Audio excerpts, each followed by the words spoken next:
ঠিক ১ বছর আগে এই দিনে ভাই আন্দ্রে সিলভাকে নিয়ে স্পেনের জামোরায় সড়ক দুর্ঘটনায় প্রাণ হারিয়েছিলেন পর্তুগালের ফরোয়ার্ড ডিয়েগো জটা। লুকা মদ্রিচের শেষ বিশ্বকাপ ম্লান করে ঠিক সেদিনেই নকআউটে উঠলেন রোনালদোরা। একাধিক রেকর্ডের ম্যাচে CR7-এর হৃদয় জুড়ে এদিন ছিলেন শুধুই জটা। প্রিয় সতীর্থের অকালে চলে যাওয়া বিশ্বকাপে বড় অনুপ্রেরণা পর্তুগালের জন্য। রাউন্ড অফ 32-তে ক্রোয়েশিয়াকে হারানোর দিনে প্রতিটা ফুটবলারের শক্তির উৎস ছিলেন জটা। দাপুটে জয়ের পর তাই কাঁদলেন রোনালদো। জানালেন জটার জন্যই জিততে চেয়েছিলেন তিনি। এ জয় উৎসর্গ করেছেন পর্তুগিজ ফরওয়ার্ডকে।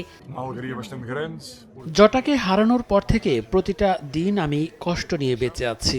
আমরা তাকে সম্ভাব্য সেরা উপায়ে শ্রদ্ধা জানাতে চেয়েছিলাম। ১ বছর আগে ঠিক এই দিনে সে আমাদের ছেড়ে চলে গেছে। এ জয় আমরা তাকে উৎসর্গ করছি। সে সবসময় এভাবেই আমাদের হৃদয়ে বেঁচে থাকবে।